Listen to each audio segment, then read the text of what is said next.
बहुत स्वागत है आप सभी का। आप देख रहे हैं द राजनीति का विशेष सेगमेंट खबर और विश्लेषण। मैं हूं जब्बार खान।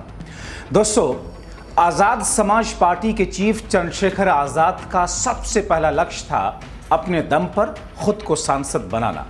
वो लक्ष्य उन्होंने पूरा कर लिया। अब दूसरा लक्ष्य था दलित समाज के बीच में विश्वास दिलाना। इस काम में उन्हें सफलता मिली। युवा दलित नेता के तौर पर वो तेजी से उभर रहे हैं।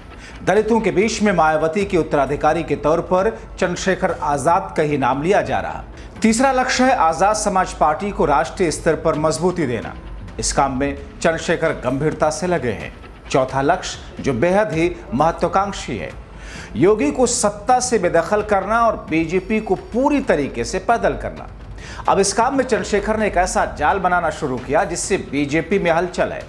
बीजेपी के सबसे बड़े रणनीतिकार अमित शाह और बीजेपी के कार्यवाहक अध्यक्ष जेपी नड्डा के कान खड़े हैं।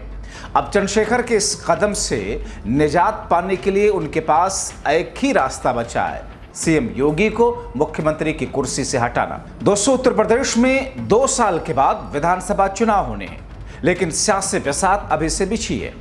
बीजेपी छोटे छोटे दलों को मिलाकर सत्ता की हैट्रिक लगाकर इतिहास रचना चाहती है, तो सपा ने कांग्रेस के साथ मिलकर अपनी वापसी करने की जुगत में है। ऐसे में आज़ाद समाज पार्टी के प्रमुख चंद्रशेखर आज़ाद एनडीए और इंडिया गठबंधन से अलग 2027 के लिए अपना सियासी ताना बाना बुनना शुरू कर दिया। सपा की तर्ज पर आज़ाद समाज पार्टी ने दलित, पिछड़ा और मुस्लिम फॉर्मूले को अमली जाना पहनाने के साथ साथ एक अलग गठबंधन बनाने का प्लान बनाया। सोमवार को लखनऊ में पूर्व मंत्री स्वामी प्रसाद मौर्य से मुलाकात कर चंद्रशेखर आज़ाद ने नया गठजोड़ बनाने के संकेत दिए। इस तरीके से थर्ड फ्रंट बनाने की दिशा में अपने कदम बढ़ाते नजर आ रहे हैं। नगीना से लोकसभा सांसद चंद्रशेखर आज़ाद इस बात को बखूबी जानते हैं कि इंडिया गठबंधन में उनकी एंट्री होने वाली नहीं है और बीजेपी की अगुवाई वाली एनडीए गठबंधन के साथ जाकर वो जोखिम भरा कदम होता है जो वो नहीं उठाना चाहते।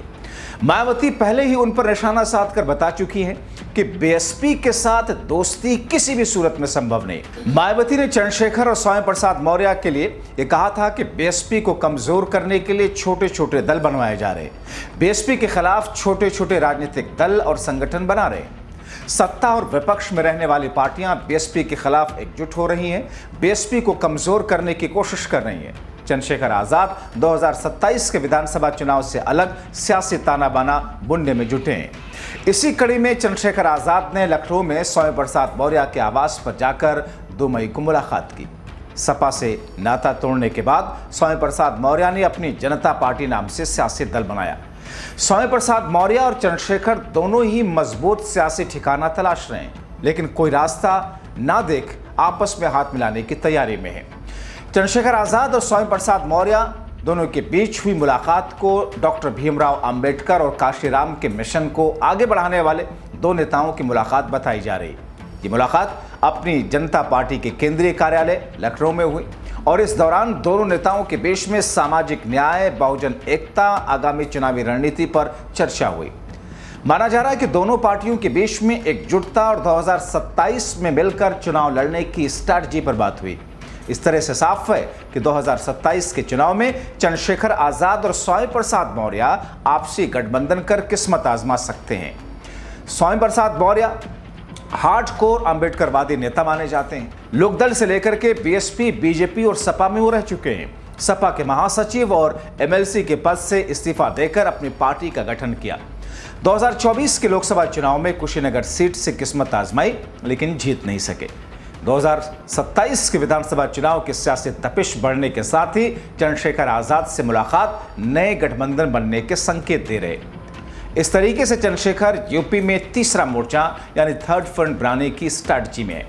स्वामी प्रसाद मौर्य ही नहीं, चंद्रशेखर आज़ाद की सियासी नजदीकियां सपा के दिग्गज नेता और मुस्लिम चेहरा माने जाने वाले आजम खान से भी हैं। जेल में जाकर चंद्रशेखर ने आजम खान से मुलाकात की और इसके बाद भी आजम खान ने अपने सियासी संदेश को रामपुर के सपा जिला अध्यक्ष अजय सागर ने पत्र के जरिए लोगों के सामने रखा। आजम खान के हवाले से पत्र में इंडिया गठबंधन पर मुस्लिमों की अनदेखी का आरोप लगाते हुए कहा था कि मुसलमानों पर इंडिया गठबंधन को अपनी स्थिति स्पष्ट करना होगी, अन्यथा मुस्लिमों के हालात और भविष्य पर विचार करने के लिए उनको मजबूर होना पड़ेगा। आजम खान ने साफ संकेत दिया कि मुस्लिम राजनीति के लिए नए विकल्प पर अपने कदम बढ़ा सकते हैं। आजम खान ने अपनी नाराजगी जाहिर करने के साथ में नई राह तलाश करनी शुरू कर दी है।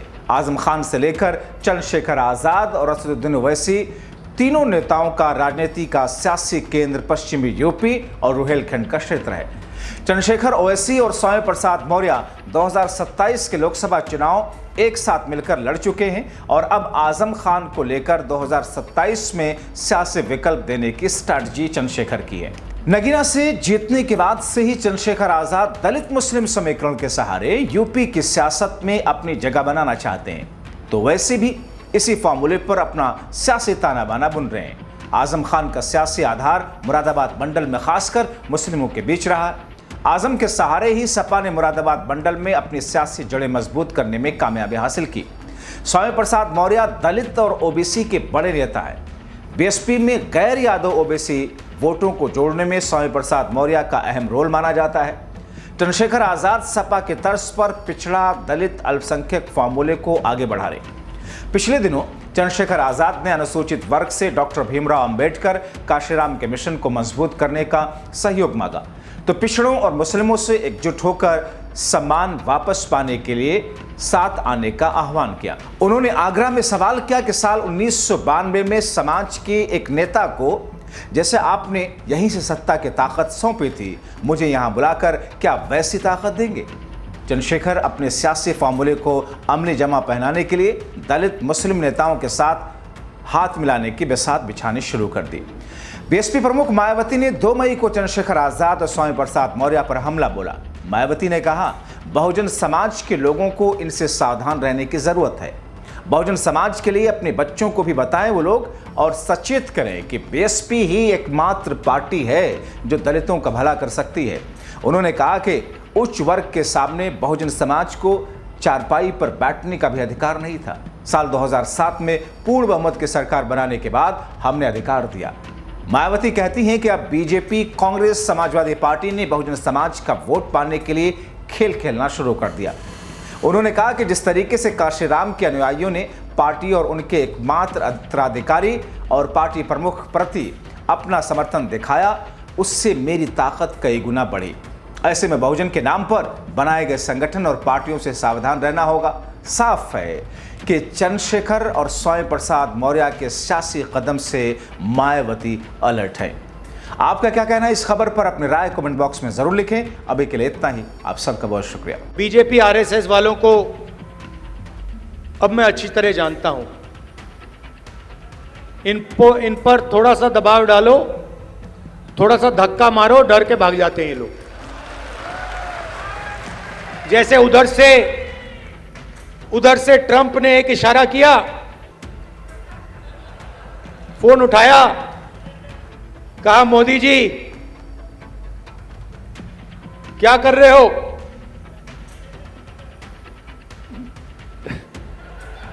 नरेंद्र सरेंडर,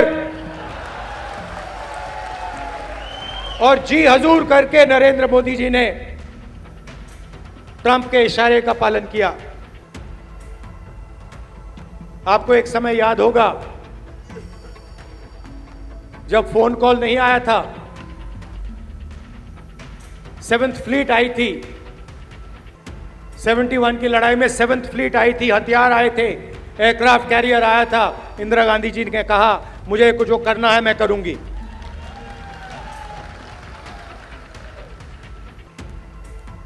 ये फर्क है, इनका कैरेक्टर है। ये सारे के सारे ऐसे हैं। आजादी के समय से सरेंडर वाली चिट्ठी लिखने की आदत है। 1 सेकंड में थोड़ा सा दबाव पड़े, भैया ये लो। हाँ, तो ये इनका कैरेक्टर है। कांग्रेस पार्टी सरेंडर नहीं होती है। गांधी जी, जवाहरलाल नेहरू, सरदार पटेल,